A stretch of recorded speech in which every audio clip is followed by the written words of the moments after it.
अगर मान लो कि आपके सामने 2 ऑप्शन रखे सके, मतलब आप पाकिस्तानी दलित हो ना, इसलिए आपके हिसाब से पूछ रहा हूँ मैं। हमारे यहाँ पे बहुत गंद होता है।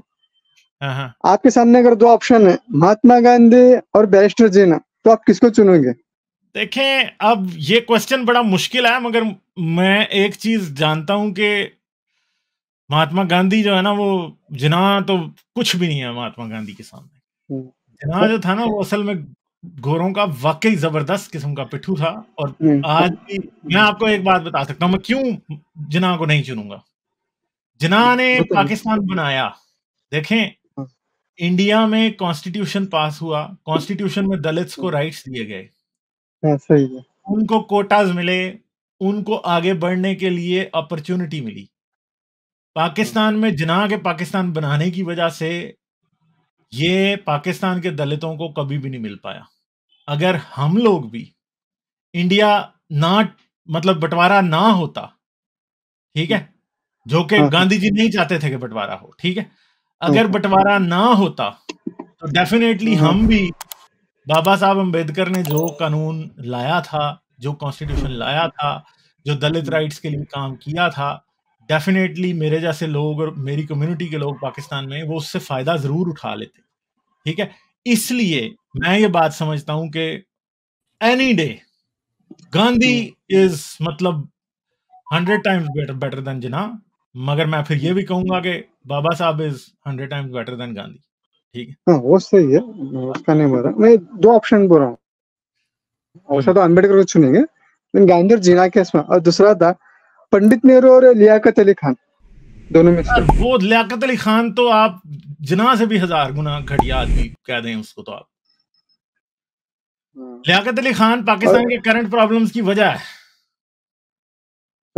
वो लियाकत अली खान ने कॉन्स्टिट्यूशन के लिए कोशिश ज्यादा नहीं की, मुझे पता नहीं उसके बारे में। उसने हर चीज को डिफर किया है। वो कॉन्स्टिट्यूशन भी नहीं बनने देना चाहता था, इलेक्शन भी नहीं होने देना चाहता था पाकिस्तान में, सब गंद उसने डाला था। अयूब खान को गवर्नमेंट में लाने की सबसे बड़ी वजह लियाकत अली खान ही था, ये जो के पाकिस्तान को लीड कर रहा था। और उसके बाद आने वाले बहुत से लोग, फिर वो मर गया ना, सारी बात है।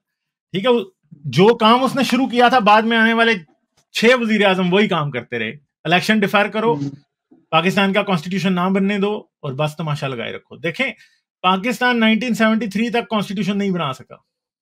मतलब ये मजाक है कि यानी मुल्क टूटने के बाद कॉन्स्टिट्यूशन बन। बताएं आप मुझे सर। जब भारत का बंटवारा हुआ था, तब दोनों बंटवारे का पहला असेंबली तो एक ही थी। फिर भारत के कॉन्स्टिट्यूशन असेंबली का काम कंटिन्यू चलता रहा, पाकिस्तान का क्यों बंद पड़ गया? क्योंकि ये चाहते ही नहीं थे कि बने करे काम हो। जिन्ना जो था वो बीमार हो गया था, और मुझे नहीं पता कि जिन्ना भी चाहता था कि कानून बने या ना बने, मैं आई डोंट नो।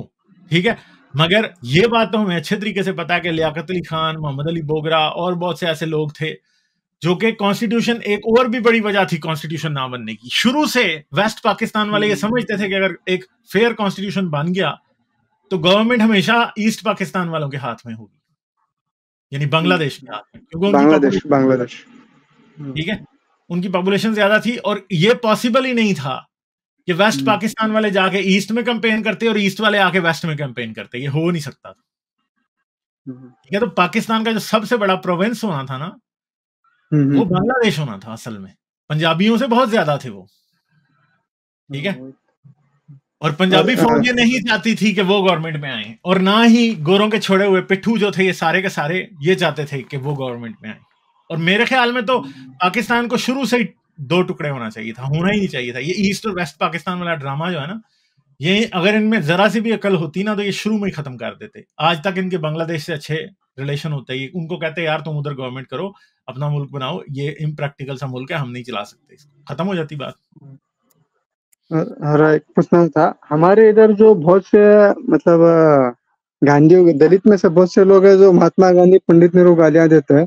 उनका मानना ऐसा है कि अगर बंटवारा नहीं होता तो दलित और मुस्लिम मिलकर हुकूमत करते और ब्राह्मण को गुलाम बनाते। इस पर आपकी क्या सोच है? फिर भी ब्राह्मणों के साथ ही मिलना था, क्योंकि मुसलमानों में भी तो वही हुकूमत करते हैं ना, बड़े बड़े पीर फकीर सैयद यही हुकूमत कर रहे हैं ना पाकिस्तान में भी। उधर कौन से दलित हुकूमत कर रहे हैं?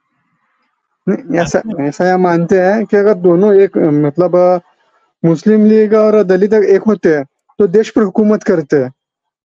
नहीं, ऐसे नहीं हो सकता, मतलब नहीं हो सकता। इसलिए नहीं हो सकता था कि ये बात याद रखें कि जो मुस्लिम थे उस टाइम, मुस्लिम लीग जो थी वो तो किंग्स पार्टी थी ना भाई, वो थोड़ी कोई इंडिया की जेन्युइन पार्टी थी, वो तो नहीं थी, वो तो उनकी पार्टी थी, वो गोरे की पार्टी थी जी। वो उसके ऊपर नाम सिर्फ मुस्लिम लीग लिखा हुआ था, वो थी गोरे की पार्टी।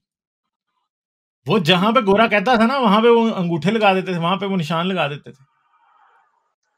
और उन्होंने असल में गोरे को ये बात पता थी कि इंडिया जो है वो प्रो वेस्ट नहीं होगा, इसलिए नहीं उन्होंने होगा। एक ऐसा मुल्क बनाना था जो कि साउथ एशिया में उनके इंटरेस्ट को प्रोटेक्ट करे। और पाकिस्तान ने बहुत अरसा साउथ एशिया में बिल्कुल वेस्ट के इंटरेस्ट को प्रोटेक्ट किया। ठीक है, चाहे अफगान वॉर देख ली जाए, चाहे कुछ भी, पाकिस्तान जो है ना वो एक मतलब जिसको आप कहेंगे ना एक अननेचुरल एलाय था, अभी भी है, मगर है वेस्ट की बिडिंग करता। अभी भी सर पाकिस्तान आप देखेंगे कि चाइना की बिडिंग नहीं प्रॉपरली करता, हालांकि चाइना ने इतना पैसा खर्च कर दिया पाकिस्तान में, नहीं करता। एक मेरे मन में हमेशा एक सवाल आता 1961 है। या 62 में U2 प्लेन का जो इंसिडेंट हुआ था उस वक्त तो सोवियत अफगान वॉर भी नहीं शुरू हुई थी, लेकिन हाँ, Pakistan was providing its bases to the US forces.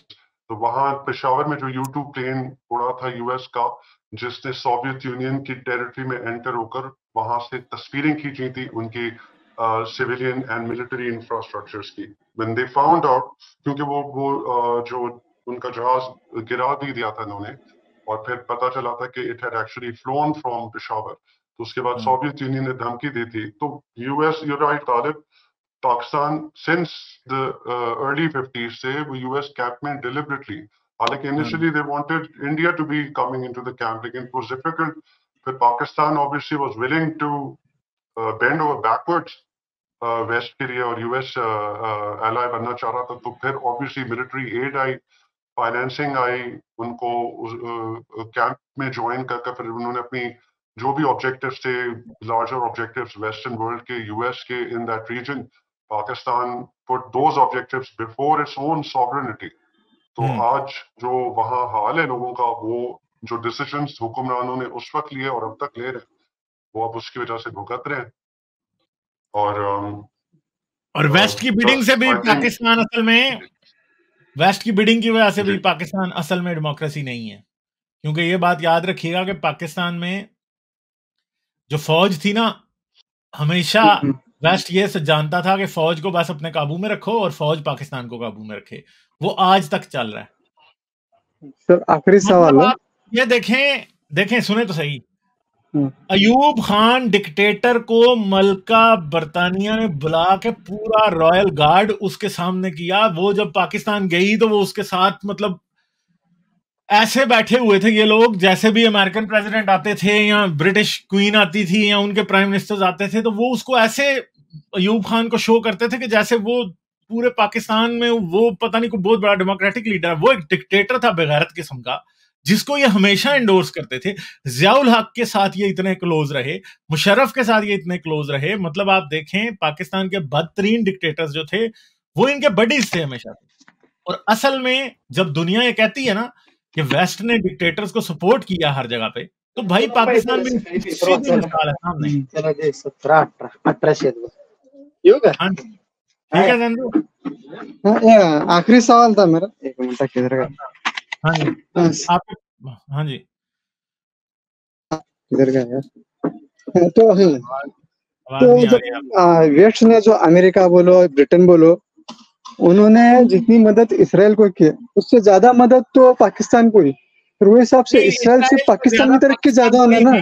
मगर पाकिस्तान को इसराइल के बाद सबसे ज्यादा मदद दी है, इसराइल को ज्यादा ही दी है, ये बात है। लेकिन मेरा कहने का मतलब है, इसराइल ने जितने जंग फेस की उतना प्रॉब्लम पाकिस्तान को नहीं है। तो पाकिस्तान तो बहुत तरक्की करने वाला मुल्क होना चाहिए। पाकिस्तान तो वाकई तरक्की करने वाला मुल्क होना चाहिए। मैं तो कहता हूं पाकिस्तान को डिक्टेटर्स ने बर्बाद किया। पाकिस्तान अगर डिक्टेटर्स के हाथ में ना होता, शुरू से डेमोक्रेसी होती, तो पाकिस्तान शायद, आपको पता है कि पाकिस्तान फिर खासा बेहतर होता। वही मतलब पाकिस्तान को एटलीस्ट बांग्लादेश वाली जगह तो होना चाहिए था 100%।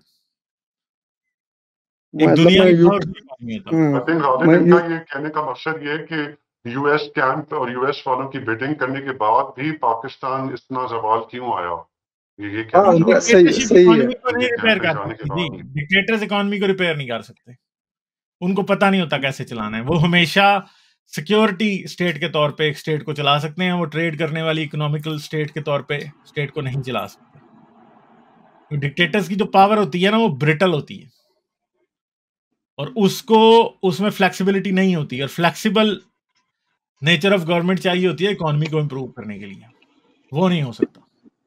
और दूसरा यूएस कौन सा कोई पाकिस्तान के ऑब्जेक्ट सॉवरेनिटी और उसके good intentions was keeping it inside their heart, नहीं उनके अपने पहले सोवियत यूनियन को दबाना था, वहां से उन्होंने प्लेन्स उड़वाए, मिलिट्री बेसिस पाकिस्तान की यूज किए, सोवियत अफगान वॉर में सारा आर्म्स एम्यूनिशन ट्रेनिंग जहादियों की सब पाकिस्तान के थ्रू गई। उनको उस वक्त तो Pakistan would have said no कि how this would have affected its own economy, आगे जाकर ये जिहादी ट्रेन का कर फिर बैकफायर भी होता, और जो बैकलैश हो रहा है हम लोग देख रहे हैं। यूएस क्यों केयर करेगा, it's not there soil.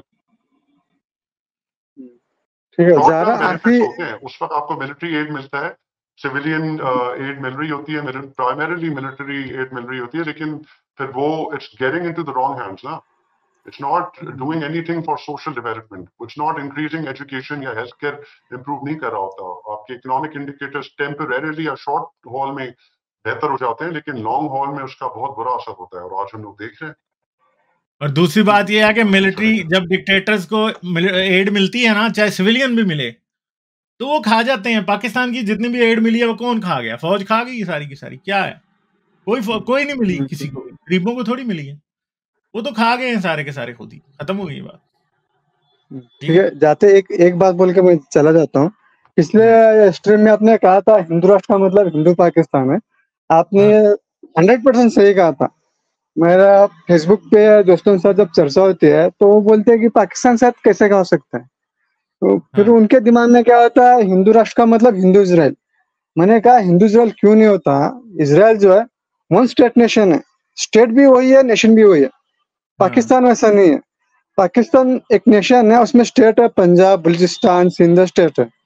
Bharat भी वैसा ही है, भारत एक नेशन है, स्टेट है, महाराष्ट्र है, उत्तर प्रदेश है, तमिलनाडु, ऐसा है, मतलब ये यूनियन ऑफ स्टेट है। अगर तुम हिंदू राष्ट्र की ओर जाओगे तो हिंदू इसराइल कभी नहीं बनोगे। एक आखिरी लास्ट का उदाहरण मुझे उन्हें दिया था पिछले बार, नेतन्याहू जो लीडर है मुझे जरा पसंद नहीं, उसने एक कानून पास किया था कि अदालत सरकार जो कानून बनाती है वो रद्द करने का अदालत को अधिकार नहीं होगा, ऐसा उसने कानून बनाया था। हालांकि वहां की अदालत ने वो रद्द किया, नहीं कहा कोर्ट को रहना चाहिए। तो इस पर सोचो, बोला डेमोक्रेसी में पार्लियामेंट कानून बनाता है, यहाँ तक ठीक है, लेकिन पार्लियामेंट में मेजोरिटी होती है, सरकार मन माने का कानून बना सकता है। तो क्या उसको रोकने के लिए एक जुडिशरी भी चाहिए, और जहां भी डेमोक्रेसी होती है वहां के जुडिशरी को पूरा अधिकार होता है कि अगर कोई कानून कॉन्स्टिट्यूशन के अपोज में है तो खत्म कर सकती है, और ये रहनी चाहिए। इसलिए कह रहा हूँ, अगर तुम हिंदू राष्ट्र बना रहे हो तो हिंदू पाकिस्तान ही बनेगा, हिंदू इसराइल नहीं बन सकता। इतना ही बोलना था। हिंदू इसराइल भी बने तो वो कौन सी कोई अच्छी चीज है, वो भी बड़ा घटिया चीज होगी, ठीक है, क्योंकि वो भी तो हिंदू इसराइल, तो इसराइल भी तो दूसरों के राइट्स की लाश बिछा के ही बना है ना यार। राइट विंग के ज्यादा सोचते हैं ना। अब हमारे सरकार तो मेरे को चुनना बोले सिर्फ डेमो का है, क्या हो हुकुमशाही का, तानाशाही का, तो मैं चाइना चुनूंगा एक समय। जो भी हो सेकुलर, मेरा कैसा क्लियर है, कोई भी दुनिया हर मुल्क सेकुलर होना चाहिए, सेकुलर होना चाहिए हर मुल्क, और हर मुल्क डेमोक्रेसी होना चाहिए, रिपब्लिक होना चाहिए, रिपब्लिक डेमोक्रेसी सेकुलर, ये मेरा क्लियर स्टैंड है। हाँ ठीक है सर, शुक्रिया। आधा सोशलिस्ट भी होना चाहिए मेरे ख्याल में। हाँ सोशलिस्ट भी, हाँ, ताकि लोगों को फ्री एजुकेशन मिले, लोगों को फ्री हेल्थ केयर मिले, ये बहुत जरूरी है। दुनिया में आप बाहर नहीं चल सकते, फ्री एजुकेशन और हेल्थ केयर और बहुत सी फैसिलिटीज जो हैं वो दुनिया को फ्रीली अवेलेबल होनी चाहिए। ठीक है, चलें, सही है, ठीक है, शुक्रिया सर। लाइक, शेयर और सब्सक्राइब करना मत भूलें। इसके साथ साथ आप मेरे चैनल को पेट्रियन पर सपोर्ट कर सकते हैं। पेट्रियन का लिंक वीडियो की डिस्क्रिप्शन में है।